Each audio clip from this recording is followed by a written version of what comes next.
ბრუნდებით პირდაპირ ეთერში და გაცნობებთ, რომ გადაცემის მეორე ნაწილი მედიკოსთა პროფესიულ განვითარებას ეხება. სასწავლო ცენტრი, რომელიც ბათუმის შოთა რუსთაველის სახელმწიფო უნივერსიტეტში დღეს ოფიციალურად გაიხსნა, რეგიონის სამედიცინო პერსონალის უწყვეტი სამედიცინო განათლების უზრუნველყოფასა და კვალიფიკაციის ამაღლებაზეა ორიენტირებული. როგორია ცენტრის ფარგლებში გადამზადების პირობები, ვინ არიან ტრენერები და რამდენად უწყობს აღნიშნული ტრენინგები ხელს მსმენელთა დასაქმებას. ამ საკითხებზე დღეს პარადიგმას პირდაპირ ეთერში ჩვენი გადაცემის სტუმრები ისაუბრებენ. ნებამიბოძე წარმოგიდგინოთ ისინი, ქალბატონი მარინა ქორიძე, ბათუმის შოთა რუსთაველის სახელმწიფო უნივერსიტეტის საბუნებისმეტყველო მეცნიერებათა და ჯანდაცვის ფაკულტეტის დეკანი, ქალბატონი ქეთევან კაკაბაძე, ექთანი და ამავე დროს ტრენერი და ბატონი გიორგი ფხაკაძე, სამედიცინო კორპორაცია EVEX-ის გენერალური დირექტორის მოადგილე სტრატეგიისა და განვითარების დარგში. მოგესალმებით, დიდი მადლობა რომ მონაწილეობთ ჩვენს გადაცემაში. თუმცა ვიდრე თქვენთან გადმოვიდოდე შეკითხვებით, ვნახოთ ჩვენი გადამხდები ჯგუფის მიერ სასწავლო ცენტრთან დაკავშირებით მომზადებული სიუჟეტი. 12 ნოემბერს სამედიცინო კორპორაცია EVEX-ის ორგანიზებით და ბათუმის შოთა რუსთაველის სახელმწიფო უნივერსიტეტის მხარდაჭერით ბათუმში სასწავლო ცენტრი გაიხსნა, რომელიც აჭარის სამედიცინო პერსონალისთვის უწყვეტ სამედიცინო განათლებას და კვალიფიკაციის ამაღლებას უზრუნველყოფს. ჯანდაცვის სამინისტროს პოზიცია ყოველთვის დადებითია ასეთი საკითხების მიმართ, სადაც წარადგება როგორც ექიმებს, ასევე მოსახლეობას და განსაკუთრებით სტუდენტებს. სამედიცინო კორპორაცია EVEX-ის და უნივერსიტეტის ინიციატივით იქნება სასწავლო ცენტრი, სადაც იქნება ექიმთა უწყვეტი განათლების სისტემა, ასევე ის გამოდგება სტუდენტების მომზადებისა და გადამზადებისათვის, რაც ხელს შეუწყობს ჯანმრთელობის დაცვის მოსახლეობის ხარისხის გაუმჯობესებას. სასწავლო ცენტრში ტრენინგებს გამოცდილი ქართველი და მოწვეული უცხოელი ექსპერტები ჩაატარებენ, რაც განაპირობებს აჭარის სამედიცინო პერსონალის მუდმივ წვდომას მსოფლიო მედიცინის უახლეს და თანამედროვე მიღწევებზე. აქ ამ ცენტრის ბაზაზე ტრენერების მეშვეობით ჩატარდება მეცადინეობები არა მხოლოდ ჩვენი რეგიონის სამედიცინო პერსონალის საჭიროებისათვის, არამედ ჩვენი უნივერსიტეტის სტუდენტებისათვის. აქ მოხდება პრაქტიკული უნარჩვევების გამომუშავება და მსოფლიო მასშტაბით მედიცინაში არსებულ მიღწევებზე დაუფლება.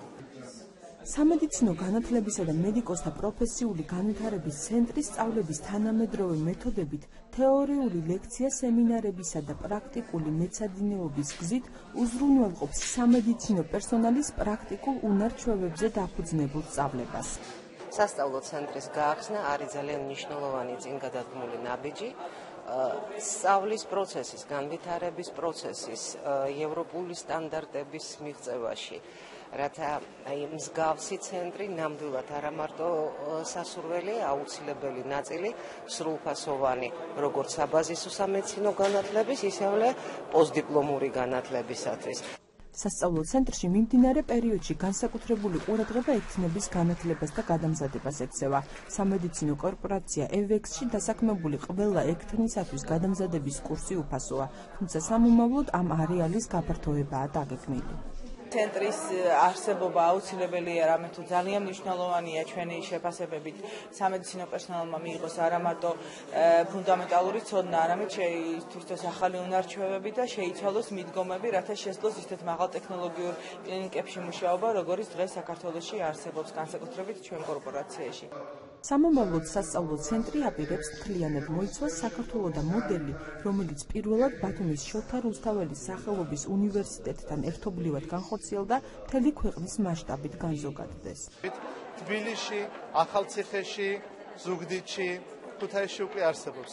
ანალოგიური მოდელი მოხდეს საქართველოში, რომ მოიცვას მთლიანად მთელი ქსელი.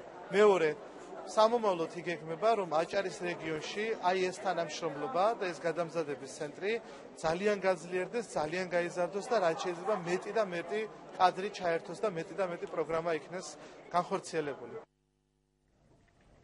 ბრუნდებით პირდაპირ ეთერში, დღეს ოფიციალურად გაიხსნა ცენტრი, თუმცა მინდა აქვე აღვნიშნო, რომ ამ ცენტრის გახსნას წინ უძღოდა მემორანდუმი ბათუმის შოთა რუსთაველის სახელმწიფო უნივერსიტეტსა და ქუთაისის სასწავლო ცენტრს შორის. ქალბატონო მარინა, ალბათ თქვენ თუნდა დავიწყოთ კონკრეტულად უნივერსიტეტისთვის რა მნიშვნელობა აქვს ამ ცენტრის არსებობას? დიახ, მოგესალმებით ქალბატონო ნანა, მივესალმებით ტელემაყურებლებს. თავდაპირველად იყო იდეა. შემდეგში თანხმება და ხელი მოიწერა მემორანდუმს. რაც მომავალში საქმეში აისახა და დღეს აი გვაქვს უკვე შედეგი ცენტრის ბაზაზე პირველად ჩვენ გვყავს მომზადებული, გადამზადებული მედპერსონალი. ცენტრს რა თქმა უნდა ძალიან დიდი დატვირთვა და დიდი მნიშვნელობა აქვს როგორც დიპლომამდელი, ასევე დიპლომის შემდგომი განათლების მიმართულებით. ჩვენთან როგორც მოგეხსენებათ ფაკულტეტზე ხორციელდება რამოდენიმე საგანმანათლებლო პროგრამა. ეს არის სტომატოლოგიისა და მედიცინის ერთსაფეხურიანი საგანმანათლებლო პროგრამები და ფარმაციის საბაკალავრო პროგრამა. სულ ახახან აკრედიტაცია გაიარა 3 პროგრამამ, რომელშიც უახლოეს მომავალშიც გამოცხადდება, რომელზეც მიღება. ეს გახლავთ სამაგისტრო საგანმანათლებლო პროგრამა საზოგადოებრივი ჯანდაცვა, ფიზიკური მედიცინისა და სამედიცინო რეაბილიტაციის საბაკალავრო პროგრამა და დიპლომირებული მედიკოსის ინგლისურენოვანი პროგრამა და მინდა აღვნიშნო, რომ ეს გახლავთ ინოვაცია ქართულ საგანმანათლებლო სამედიცინო სივრცეში, რადგანაც ეს არის პირველი ინტეგრირებული ინგლისურენოვანი პროგრამა ქართულ სივრცეში. რა თქმა უნდა, ყველა ამ პროგრამების ხარისხობრივად წარმართვისათვის და განხორციელებისათვის ძალიან დიდი მნიშვნელობა ენიჭება ცენტრს. საერთოდ ზოგადად სამედიცინო განათლების პროგრამების განხორციელების პროცესში მნიშვნელოვანია შესაბამისი ბაზების არსებობა, რაც ჩვენ რეალობაში ნამდვილად გვაქვს ბათუმში არსებული თანამედროვე აპარატურით აღჭურვილი კლინიკების სახით და ამას შეემატა ეხლა თანამედროვედ აღჭურვილი ცენტრი, სადაც ჩვენ სტუდენტებს უკვე ექნებათ იმის საშუალება, რომ სწავლების პირველივე ეტაპიდან დაეუფლონ იმ კლინიკურ უნარჩვევებს, რაც მათ პროფესიონალურად ჩამოყალიბებაში ხელს შეუწყობს. ასევე დაგეგმილი გვაქვს ჩვენ ცენტრის ბაზაზე ოსკის გამოცდის განხორციელება. ეს გახლავთ თანამედროვე მეთოდოლოგიის სამედიცინო მიმართულების გამოცდა, რაც გულისხმობს სტუდენტის კლინიკური უნარჩვევების შემოწმებასა და დაუფლებას. სწორედ ამ ცენტრის ბაზაზე უნდა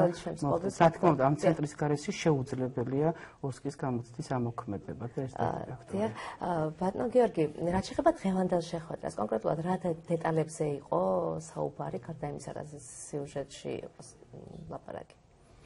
ეს დიდი მადლობა მოწვევისათვის, უკვე ძალიან კომფორტულად ვგრძნობ თავს აქ, იმიტომ რომ ჩვენი წინა შეხვედრაზე ჩვენ ვლაპარაკობდით გეგმებზე და ძალიან მიხარია, რომ უკვე დღეს ის გეგმები განხორციელდა, ანუ პრაქტიკულ რეალობაში სასწავლო ცენტრი გაიხსნა და არა მარტო გაიხსნა, არამედ რეალურად ამოქმედა, უკვე ხვალიდან იქნება რამოდენიმე აქტივობა მსოფლიო დიაბეტის დღესთან დაკავშირებით და ასე შემდეგ. გეგმები, რომელიც იყო თავიდანვე შეთანხმებული შოთა რუსთაველის სახელობის უნივერსიტეტთან ერთად, გულისხმობდა არა მარტო ვთქვათ, უწყვეტი სამედიცინო განათლება ჩვენი პერსონალისათვის, არამედ უფრო თანამშრომლობა საერთო სამედიცინო მიმართულების განათლების განვითარებაში და პრაქტიკულად, რასაც ახლა ჩემი კოლეგამ ახსენა, რომ ეს მიმართულება ასევე იქნება ჩართული ბაზისური განათლების შეწყობაზე და ჩვენთვისაც როგორც სამედიცინო კორპორაცია EVEX, რომელიც პრაქტიკულად ფარავს მთელს აჭარას. ანუ ჩვენი სამწყობოები არის განლაგებული ხულო, ქედა, შუახევი, ჩაქვი, ქობულეთი, ბათუმში ორი სამწყობო რეფერალური და ბავშვთა სამწყობო. აი ეს ქსელი მარტო აჭარაში ნიშნავს იმას, რომ ამ ყველა ჩვენ თანამშრომლებს სჭირდება უწყვეტი სამედიცინო განათლება და ასევე ჩვენ სჭირდება ახალი კადრები. და ჩვენ ძალიან გვიხარია, რომ შოთა რუსთაველის სახელობის უნივერსიტეტს აქვს საშუალება, რომ გაზარდოთ ის ახალი კადრი, რომელიც სჭირდება თანამედროვე მედიცინას. თან ჩვენ ვითარდებით, ჩვენ გვჭირდება უფრო ახალი სერვისები და ეს ზუსტად ეს იყო მიდგომა, რომ ეს თანამშრომლობა რა თქმა უნდა, ანუ ამაზე იყო საუბარი. საუბარი ასევე იყო, რომ სასწავლო ცენტრი მოგცა საშუალება გაუზიაროთ ადგილობრივ მოსახლეობას ის ცვლილებები, სიახლეები, რაც არის სამედიცინო კორპორაცია EVEX-ში ზოგადად. ჩვენი მთავარი სასწავლო ცენტრი, რომელიც არის ქუთაისში განლაგებული, აპრილის თვიდან დღემდე უკვე გაიარა და ახლობით 7000 სამედიცინო პერსონალმა გაიარა ტრენინგი. ეს ძალიან დიდი ციფრი არის. და ფარავს პრაქტიკულად საქართველოს ყველა რეგიონში, ყველა ჩვენი 40-ვე სამედიცინო დაწესებულებაში. ანუ მივიძახი ეს არის აჭარა, იმერეთი, სამეგრელო, კახეთი, სამცხე-ჯავახეთი და თბილისი. და ეს რაც შეეხება უკაცრავად ბათუმის ცენტრს მოემსახურება მთლიანად ჩვენს რეგიონს. ანუ პრაქტიკულად ადრე იყო ჩვენი ცენტრი, რომელიც ჩვენ გავხსენეთ ქუთაისში, ქუთაისის ცენტრი ფარავდა თელ დასავლეთ საქართველოს. მაგრამ როგორც გითხარით, ჩვენ შემოგვიერთა ბავშვთა საავადმყოფო, რომელიც ძალიან დიდი საავადმყოფოა, ძალიან დიდი კოლექტივი, ძალიან დიდი პროფესიონალი, რომელსაც ჭირდებოდა ჩვენი მხარდაჭერა სუთა პროფესიული განათლების კუთხით და ჩვენ გადაწყვეტეთ, რომ უფრო ეფექტური იქნება, უფრო პრაქტიკული იქნება, რომ ბათუმში გაიხსნა სასწავლო ცენტრი, ანუ პრაქტიკულად აჭარისათვის იყოს ცალკე ინდივიდუალური ცენტრი და არა მარტო ეს, ჩვენ ვიგზენით ის დიდი მხარდაჭერა, რომელიც წამოდა პრაქტიკულად უნივერსიტეტიდან. უნივერსიტეტი გამოთქვა ის მხარდაჭერა, რომელიც ჩვენ გვინდოდა, იმიტომ რომ ჩვენი მაგალითად ჩვენი საავადმყოფოები, რომელიც არიან განლაგებული ქედა ხულოს ვახევში, ეს მაღალფრთიანი აჭარაში ჩვენ წინა აი ახლა ბლოგში როცა ლაპარაკობთ თქვენი კოლეგები, იმ საავადმყოფოებში უნდა იმუშაონ ხალხი და დამერწმუნეთ ახლა თბილისიდან ხულოში არანაირ წავსამუშაოთ. თუ წავა, ეს ძალიან რთულია და ყველაზე მთავარი არის ჩვენი პრინციპი, რომ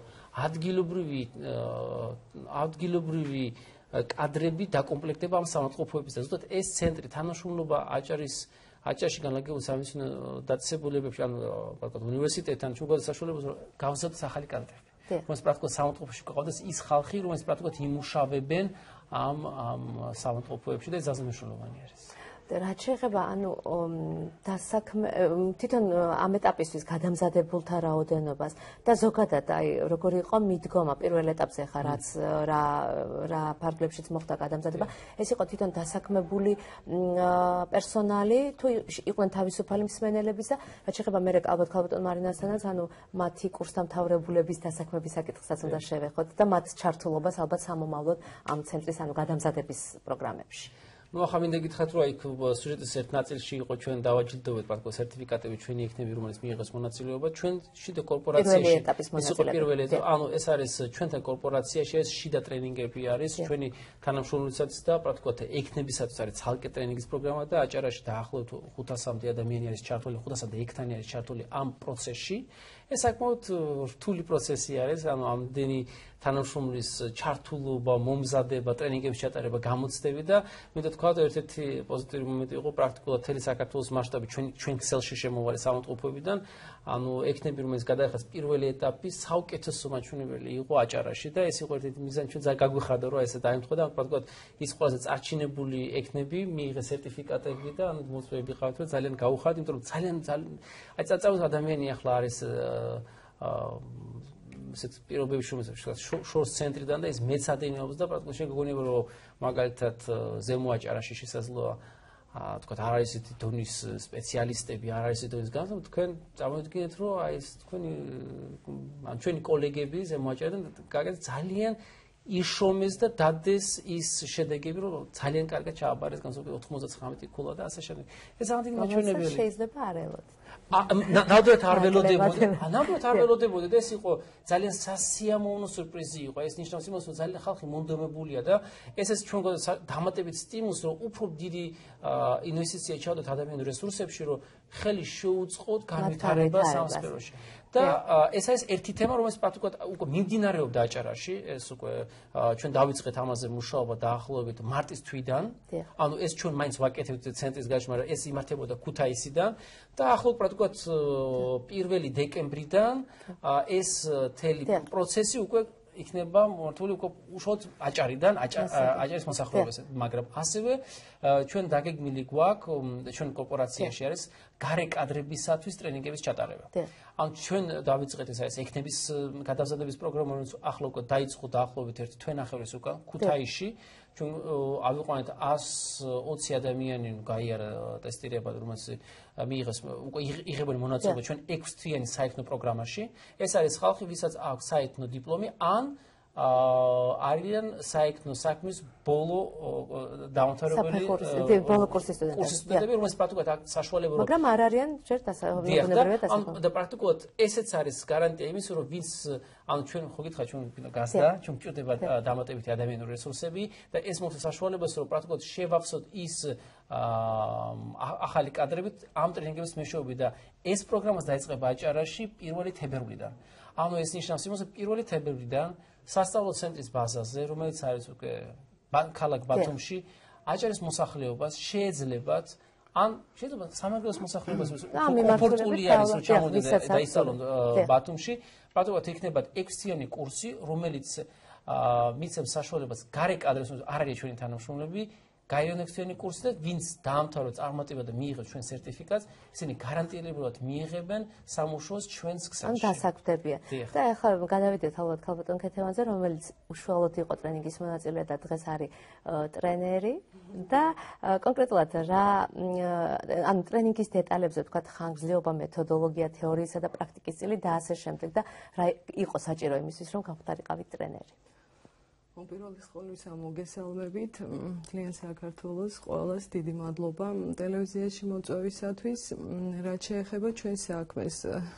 ჩვენ იმისათვის რომ შევდგარიყავით და დავდგარიყავით ტრენერები, გავიარეთ თითქმის 1 წლიანი სერიოზული კურსი, რომელსაც გავდიოდით ადგილზე. ეს ძალიან დიდი დამსახურება არის ჩვენი ქსელის, ბატონი გიორგის, თვითონ ადმინისტრაციის, სათაო ოფისის და აქვე მინდა აღვნიშნო ძალიან დიდი წვლილი და დამსახურება ჩვენი საერთო საქმის დირექტორის ქალბატონი თამარ დაუსის. ის იყო უშუალოდ ხელმძღვანელი აი ამ ორგანიზაციის, ესე ვთქვათ, ჩვენი სწავლების, ჩვენი ჩამოყალიბების და შემდგომი ეტაპი ჩვენ გავიარეთ ქალაქ ქუთაისში, ტრენინგ ცენტრში მიდიოდა ჩვენი გადამზადება და საბოლოო ჯამში აი იქ შედგა ჩვენი ტრენერებად ჩამოყალიბება. აჭარას დაუბრუნდა 5 ტრენერი, ერთი მე-6 ტრენერი შემოგვიერთდა გვერდითი რეგიონიდან, რომელიც ახლა ჩვენს გვერდით დგას და მუშაობს. და აი აქვე ბატონმა გიორგიმ აღნიშნა, რომ ადგილობრივი კადრების ტრენინგიც იყო ეს და იყო აგრეთვე შემოერთებული კადრები, რომლებიც ჩვენთან არ იყვნენ დასაქმებული, მაგრამ მათი დაინტერესება იყო და ესწრებოდნენ აი ამ ლექცია სემინარებს.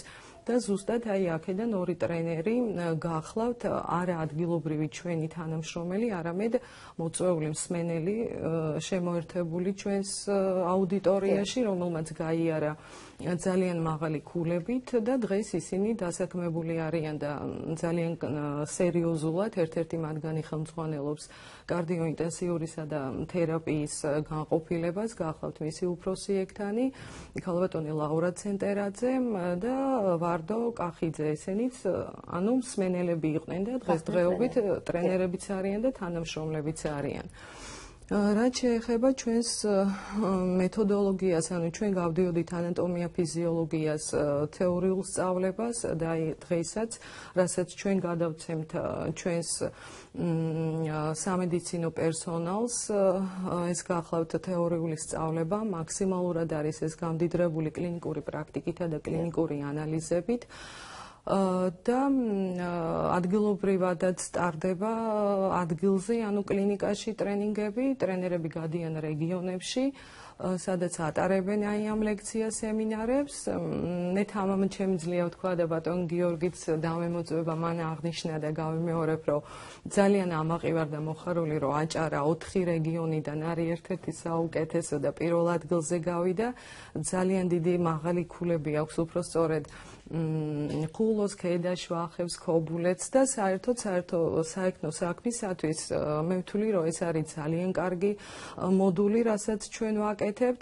ძალიან დიდი წახალისება არის ექნებისთვისაც, ანუ ექნება, რომელმაც გადალახეს ბარიერი და 95 ქულა და მას ზემოთ გამოავლენენ თავიანთი ცოდნა, ყველანი დაჯილდოვდნენ სერტიფიკატებით თავისთავად და იყო ფულადი პრემიალური ჯილდოც, რაც ძალიან დიდი არის ჩვენი საექნო საქმისათვის.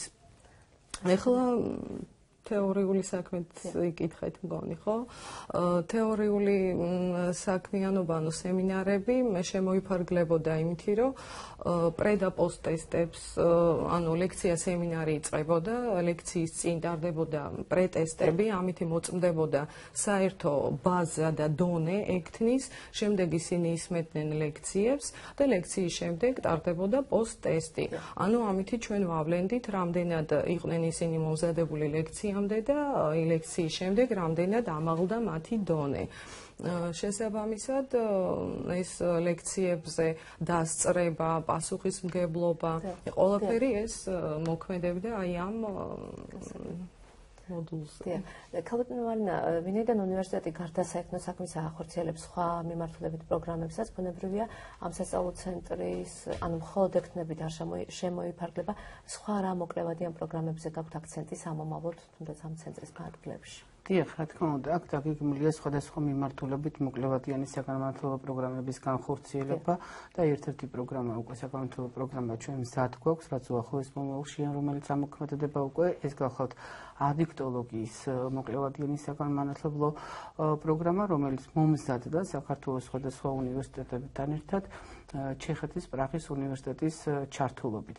ასევე დაგეგმილია სხვადასხვა სახის სემინარები, სამუშაო შეხვედრები, ჩვენ მემორანდუმები გვაქვს გაფორმებული სხვადასხვა სამედიცინო სასწავლებლებთან, ორგანიზაციებთან და ვფიქრობთ, რომ ეს სპექტრი კიდევ უფრო გაიზარდოს და ურთიერთობები გაძლიერდეს. ჩვენ ახალ ფორმატზე გეგმავთ კიდევ EVEX-ის სამედიცინო კორპორაციასთან გადასვლას. EVEX ჭირდება თანამედროვე სტანდარტებით მომზადებული პერსონალი, ჩვენთვის კი პრიორიტეტი გახლავთ ჩვენი სტუდენტების დასაქმება. ჩვენ გეგმავთ, რომ ვიმუშაოთ ფორმატით, ვასწავლოთ და დავასაქმოთ ის სტუდენტები, რომლებიც დაასრულებენ ჩვენთან საგანმანათლებლო პროგრამის კურსს, გაივლიან გადამზადებას ცენტრის საუკეთესოების შერჩეული იქნებიან და EVEX-ის კორპორაციების სხვადასხვა კლინიკებში დასაქმებული იქნებიან. ესეც ვფიქრობ, რომ სტუდენტებისთვის ეს არის ერთგვარი მოტივაცია, თუნდაც ის რომ სამომავლოდ დამთავრების შემდეგ ამ ცენტრში გაივლიან გარკვეულ ტრენინგებს და მათ აქვს დასაქმების რეალური გარანტია. და რა თქმა უნდა, ვფიქრობთ, რომ ცენტრი კიდევ უფრო სხვა პროგრამებითაც დაიტვირთოს და ჩვენ გვჭირდება მხარდაჭერა, რა თქმა უნდა, აჭარის ჯანდაცვის სამინისტროს, განათლების სამინისტროს და ვფიქრობთ, რომ მე ყველას ჩართულობით ცენტრი გახდება სამედიცინო მიმართულებით ერთ-ერთი ძლიერი კერა ჩვენი რეგიონისათვის. დიახ, და ბატონო გიორგი, სასწავლო ცენტრის დასახელებაში არ არის დაკონკრეტებული, რომ ეს არის სამედიცინო სასწავლო ცენტრი. ეს ხომ არ ნიშნავს იმას, რომ სამომავლოდ ბათუმის შოთა-რუსთაველის სახელმწიფო უნივერსიტეტი უნდა ელოდეს ტრენინგების სპექტრის გაფართოებას და სხვა მიმართულებებშიც გადამზადებას, ანუ პერსონალის გადამზადებას. ეს სწორად შეინიშნეთ, იმიტომ რომ როცა ჩვენ ლაპარაკობთ სასწავლო ცენტრი, ეს სწორია, ეს არა მარტო სამედიცინო მიმართულებით, კი სამედიცინო მიმართულება არის ძირითადი და ჩვენ დავიწყეთ საექნო პროგრამით, რომელიც არის ვთქვათ ყველაზე დიდი პრობლემა, რომელიც არის დიდი გამოწვევა, რომელიც დგას საქართველოს ჯანდაცვის ზოგადად და ჩვენი მთელი ფოკუსი და ენერგია არის ექნების გადამზადებაზე და მომზადებაზე. ასევე ჩვენ გვაქვს უკვე რამოდენიმე ტიპის პროგრამები, რომელიც არის უშუალოდ ექიმებისათვის, ეს უწყოთ სამედიცინო განათლება, ვთქვათ თერაპიაში, თქვათ ტრავმატოლოგიაში და ასე შემდეგ, ჩვენ თანამშრომლობთ საერთაშორისო ორგანიზაციებთან და იმ კვირას თქვათ მეოს კლინიკიდან იყო ჩამოსულები და სამედიცინო კორპორაცია EVEX-ი შეუწყო ხელი ამ კონფერენციას, ჯიპას კონფერენციები და ასე შემდეგ. ჩვენ მუშაობთ ჰარვარდის უნივერსიტეტთან იყვნენ ჩვენთან, ბოსტონის უნივერსიტეტთან იყვნენ ჩვენთან ზოგადად 2-3 კვირის წინ, ანუ ეს უკვე ექიმებისათვის. ანუ ჩვენ მუშაობთ სხვადასხვა დიდ სამეცნიერო ცენტრებთან, დიდ ჰოსპიტალებთან, დიდ ქსელებთან, რომ ჩვენ ჩამოვიტანოთ არა მარტო დანადგარები, არამედ ის ცოდნა, რასაც მოყვება ამას. მაგრამ ერთ-ერთი ძალზმნელოვანი საკითხი, რომ სავანტყოფო ეს არ არის მარტო სამედიცინო პერსონალი, ასევე ეს ძალიან დიდი სფეროს არასამედიცინო პერსონალი. მაგრამ ისინიც უნდა იცოდნენ სამედიცინო მიმართულება. აქ არის საუბარი იგივე თქვა გრითერები, იგივე თქვა რეგისტრატორები, იგივე თქვა ფინანსური ხალხი, ეკონომისტები, რა თქვა არქივარიუსები. დიახ, ზოგადად სისტემას. იმიტომ რომ სავანტყოფო ეს არის როგორც პატარა სახელმწიფო. დაწყებული დაცვიდან, თქვა დამთავრებული სანიტრებით, შემდეგ მოამზადო ეს ხალხი. და მაგათ ჭირდება სპეციალური გადამზადება და იმიტომ ჩვენ თვლით, რომ ანუ პირველი ფოკუსი ძირითადად მიმართულება იქნება ჯერჯერობით ეს ექნები და ექიმები და ჩვენ უკვე ვიწყებთ მაგალითად ზოგ რეგიონში არის პრობლემა მაგალითად ენის შესწავლა. ზოგ რეგიონში მაგალითად სამცხეში ჩვენ ვიწყებთ მაგალითად ქართული ენის სწავლება, რომელიც ძალიან მნიშვნელოვანი არის. ზოგ მიმართულებაში ჩვენ ინგლისური ენის სწავლებაზე ვლაპარაკობთ. დიახ, იმიტომ რომ რა თქმა უნდა აჭარაში ეს ინგლისური იქნება უფრო, იმიტომ რომ ექიმებს რო თქვათ წაიკითხონ თანამედროვე გაიდლაინი, ყველა გაიდლაინს და ყველა პროტოკოლს ვერ გადათარგმნით ფიზიკურად ქართულად, იმიტომ რომ გაიდლაინი იცვლება 6 თვეში. და იმიტომ უნდა იცოდეთ, ან ჩვენ ხელს შევწყოთ ჩვენ თანამშრომლებს. ანუ დროსთან ფეხის აწყობას რა თქმა უნდა. იგივე თქვათ კომპიუტერის ხმარება, ხო ჩვენ ვფიქრობ, რომ კომპიუტერის ხმარება ყოველს მაგრამ ზოგჯერ ადამიანი შეიძლება იყოს გადასარევი პროფესიონალი, მაგრამ კომპიუტერის ხმარება არ იცის, ის შეიძლება იცის რაღაც ბაზისური, მაგრამ აი ეს ასჭირდება ყოველდღიურ რაღაცა უხერხემლო გზნოს თავზე ჩვენ ხელი უნდა შევწყოთ. ესეც იქნება. და რა თქმა უნდა უფრო ბაზისური მომენტებიდან ვიწყებ და მე მივიდოთ უფრო სამომავლოდ დიახ, იმიტომ რომ ჩვენს იგივე ანუ თქვენი ცელის და ზოგადად არა მხოლოდ მსურველებს უნდა კონდეს იმის იმედი, რომ თქვათ ყველა საფეხურის ანუ სხვა სტატუსის დასაჭერად მოსაპოვებლად მოამზადებს ეს ცენტრი. დიახ, ან მე ხაით ესე მაგალითს გეტყვით, მაგალითად ჩვენს ქსელში ჩვენთან ამ წუთას ამჟამად მიმდინარეობს დააღოთ 24 კლინიკური კვლევა. კლინიკური კვლევა ეს არის ძალიან სენსიტიური საკითხი. ანუ შენ ვერ დაიწყებ კვლევას თუ არ ახლა ძალიან კარგად მომზადებული, თუ არ გაქვს ეთიკურად თუ არ არის კარგად გამართული სისტემა, რაც ჩვენ ვთქვათ, ჩვენ შეგძერი და ჩვენ ჩამოვყალიბეთ ეს მიმართულება ჩვენს ქსელში. ჩვენ ამჟამად ვლაპარაკობთ და მოლაპარაკებას ახავს დაახლოებით 17 დამატებულ კვლევაზე, რომელიც ჩატარდება საქართველოს მასშტაბით და სხვადასხვა შორის აი ეს სიახლე არის, რომ აჭარაში ჩვენ გვაქვს უკვე რამოდენიმე კვლევა და კიდე რამოდენიმე კვლევაზე მიმდინარეობს და მოლაპარაკება და პრაქტიკულად ბოლო ფაზაში ვართ შესული. ეს ნიშნავს იმას, რომ ხალხი ვინც ჩართულია კლინიკურ კვლევაში და რომელიც შეიძლება იყოს ჩართული, ისინი უკვე გადამზადდნენ. უნდა მოიბრძანდო და ამას სჭირდება სხვადასხვა ტიპის ტრენინგები. და ამისათვის ჩვენს ვფიქრობთ, რომ ძირითადად როგორ ხდებოდა ამ ხალხის გადამზადება იყო დაკავშირებული ტრანსპორტებას, უნდა ჩასულიყო თბილისში, ან თქვა ახლა ჩვენ ქუთაისში და ჩვენ ჩათვალე საჭიროა, რომ აქ უკვე არის ის კრიტიკული მასა რომელიც პრაქტიკულად ანუ ისეთი დიდი რაოდენობა არის, რომ უკვე საჭირო გახდა, რომ აი აქ ბათუმში ჩატარდეს ეს ტრენინგები, იმიტომ რომ უფრო დიდი მოთხოვნაც არის, სურვილიც არის და ჩვენ დარწმუნებული ვართ და საშუალებაც არის და ანუ პრაქტიკულად ეს ყველაფერი ერთმანეთს მოგვცეს საშუალება, რომ ჩვენ აქ უნდა ჩავატაროთ ეს ტრენინგი. გასაგებია, ძალიან დიდი მადლობა და ქაბატონ ქედა ძალიან მოკლედ, ანუ სერტიფიკატს ღებულობს ყველა მსმენელი? სერტიფიკატს ღებულობს მსმენელი, რომელიც გადალახავს ბარიერს. ამ ეტაპისათვის დიახ 60% იყო გადასალახავი ზღვარი, ვინც გადალახა. ვერ გადალახვის შემთხვევები გადაულახავთ. არა, ადგილობრივი არა და შემოერთებულებზე ეხა ჩვენ არ ვამახვილებთ ყურადღებას. ძალიან დიდი მადლობა მინდა გადაგიხადოთ გადაცემაში მონაწილეობისთვის. წარმატებები მინდა გისურვოთ თითოეულ თქვენგანს პირად პროფესიულ მოღვაწეობაში და ალბათ პირველ რიგში სასწავლო ცენტრს. დიდი მადლობა კიდევ ერთხელ. ასეთი იყო ეს კვირა რეგიონის უმაღლესი სასწავლებლებისთვის. დღეს მე ამით გემშვიდობებით და წარმატებულ სამუშაო დღეებს გისურვებთ. ჩვენ მომავალ ოთხშაბათს ზუსტად 18 საათსა და 45 წუთზე დავბრუნდებით პირდაპირ ეთერში.